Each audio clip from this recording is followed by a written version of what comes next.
हरिओम प्रिय दर्शकों, यदि आपकी कर्क राशि या कर्क लग्न है तो इस वीडियो में हम समझेंगे सूर्य नक्षत्र परिवर्तन प्रभाव को।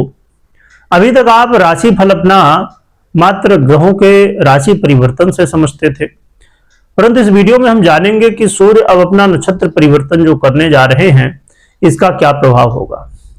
देखिए, जो नक्षत्र परिवर्तन का जो प्रभाव है वो बहुत सटीकता से आपको देखने को मिलता है और इसमें बहुत गहराई हुआ करती है। चीजों को जब आप देखेंगे, आगे चल के सुनेंगे, समझेंगे, महसूस करेंगे तो आपको समझ में आएगा कि हाँ, नक्षत्र परिवर्तन ही बहुत ही महत्वपूर्ण है। क्योंकि एक ही राशि में आप देखते हैं कि एक ही राशि में पैदा हुए लोग, अब समझिए कर्क राशि में यदि कोई पैदा हुआ है, ऐसे यदि 10 लोग हैं तो उनके सबके अलग अलग स्वभाव, अलग अलग सब चीजें, उनकी लाइफ स्टाइल, बहुत सारी चीजें चेंज देखने को मिलेंगी। क्योंकि एक राशि 2.25 नक्षत्रों से, लगभग 3 नक्षत्रों से बनी होती है, जिसकी वजह से इसके जो प्रभाव है ना लोगों के अंदर अलग अलग हुआ करते हैं। इसीलिए नक्षत्र परिवर्तन बहुत महत्वपूर्ण हुआ करता है, बहुत गहराई से इसमें रिजल्ट हमें समझ में आता है। तो आइए जानते हैं क्या कैसा प्रभाव होगा, क्या उपाय होंगे, सब कुछ जानेंगे। और चैनल को सब्सक्राइब कर लीजिएगा, बिल नोटिफिकेशन को ऑन कर लीजिएगा, जिससे आपको ये जो हम समझने वाले हैं तो ये प्रभाव आपको देखने को मिल रहा कि नहीं, आप कमेंट करके बता सकते हैं हमें आगे चल के। और हर एक ग्रह के नक्षत्र परिवर्तन की वीडियो भी आपको इस चैनल पे मिलती रहेगी। तो आइए जानते हैं क्या है सूर्य नक्षत्र परिवर्तन का प्रभाव। तो 24 जनवरी 2026 को सूर्य श्रवण नक्षत्र में गोचर करना शुरू करेंगे। इसका क्या प्रभाव होगा और क्या उपाय होगा जानते हैं। सूर्य आपके द्वितीय से हैं, द्वितीय भाव दूसरे भाव के अधिपति हैं, धन भाव के अधिपति हैं, और आपके सप्तम भाव 7वें भाव पर ये गोचर करेंगे। ये गोचर काल आप देखेंगे कई बार माता पिता के प्रति चिंताएं इस समय बढ़ेंगी। माता पिता के स्वास्थ्य का उनके लाइफ में ध्यान रखिए। और इस समय घर परिवार की जिम्मेदारियां भी बढ़ने वाली हैं। हर परिवार में थोड़ा सा आपको इन्वॉल्व रहना पड़ेगा। जिम्मेदारियां, कई नई नई चीजें देखने को मिल सकती हैं, नई नई जिम्मेदारियां देखने को मिल सकती हैं।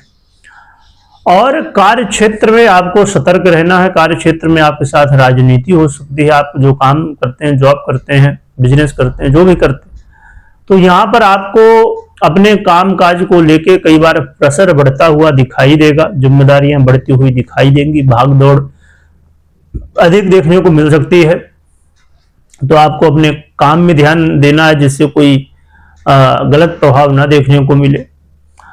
और इसके अलावा आपको ये भी देखने को मिलने वाला है कि अधिक खर्च की स्थितियां भी इस समय हो सकती हैं। अधिक खर्च हो सकता है। खर्च किसी विषय को, चाहे वो स्वास्थ्य को लेके हो या अन्य जिस तरह की स्थितियां बनेंगी कि स्वास्थ्य, ये धन की समस्याएं, थोड़ा कई बार अधिक खर्च की स्थितियां देखने को मिल सकती हैं। तो आपको अधिक खर्च से बचना चाहिए। फाइनेंस का मैनेजमेंट अच्छे से करना चाहिए। इसके अलावा यहाँ देखा जाए तो ये समय थोड़ा सा कई बार हृदय संबंधित, छाती से जुड़ा हुआ या पेट से जुड़ा हुआ दर्द या इनसे जुड़ा हुआ समस्याएं, गले से जुड़ी हुई समस्याएं कई बार देखने को मिल सकते हैं।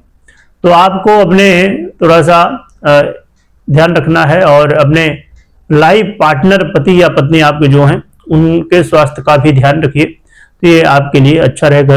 और घर परिवार में खुशी का माहौल बना रहे, इसके लिए प्रयास करते रहिए। इन सभी विषयों में आपको ध्यान देना चाहिए। इनसे जुड़ी हुई थोड़ी समस्याएं हो सकती हैं। और क्या उपाय करना चाहिए जिससे आपको अच्छे परिणाम देखने को मिले। तो भगवान सूर्य की आराधना करें, अर्घ दीजिए। चंद्रमा को भी अर्घ दीजिए। रात्रि में चंद्रमा को अर्घ दीजिए, सूर्य को दिन में अर्घ दीजिए। और भगवान शिव की आराधना की जा सकती है, जिससे आपको जो समस्याएं हैं वो दूर हों और आपको अच्छे परिणाम देखने को मिले। देखिए, नक्षत्र वो नक्षत्र है कि श्रवण नाम इसका है। श्रवण नक्षत्र में सूर्य गोचर करेंगे। श्रवण नक्षत्र के अधिपति चंद्रमा है। तो एक तो चंद्रमा की आराधना हमने समझी, और दूसरी बात यह कि आप ये ध्यान रखिए कि चाहे वो काम काज हो, घर परिवार हो, कहीं भी हो, माता पिता हो या किसी भी स्थिति हो, कहीं भी कुछ भी बात हो, तो आप इस समय कोशिश करिए, चीजों को सुनिए, समझिए साइलेंटली, बहुत अच्छे से धैर्य रख के। कोई कुछ कह रहा है, गुस्से में कह रहा, प्रेम से कह रहा, उन चीजों को सोचिए कि क्या कह रहा है, इसका क्या मतलब हो सकता है। यानी कि जल्दबाजी कहीं नहीं करनी, बहुत आराम से हर चीज को पढ़ना है, सुनना है, समझना है, और फिर काम बॉस के साथ या किसी जो भी आपके साथ काम करते हैं उनके साथ कोई बात हो रही है तो आप जल्दी में मत आइए। यदि कोई कुछ कह भी रहा है तो सुनिए, समझिए, फिर काम करिए धैर्य के साथ। खाली इमोशन से ही नहीं, आपको अच्छे से सोच समझ के फिर काम करना चाहिए, तो इससे आपको सहयोग मिलेगा। तो ये उपाय कर सकते हैं, और चैनल को सब्सक्राइब कर लें, जुड़े रहें, बेल आइकन को भी दबा लें, जिससे आपको आने वाली वीडियो जो है सभी ग्रहों के नक्षत्र परिवर्तन किस चैनल में मिलेंगे, तो आपको चीजें तुरंत मिल जाए, नोटिफिकेशन मिल जाए, जिसे आप देख सकें वीडियो। और भगवान की जयकारा लगाइएगा, खूब स्मरण करिएगा। वीडियो देखने के लिए बहुत बहुत धन्यवाद।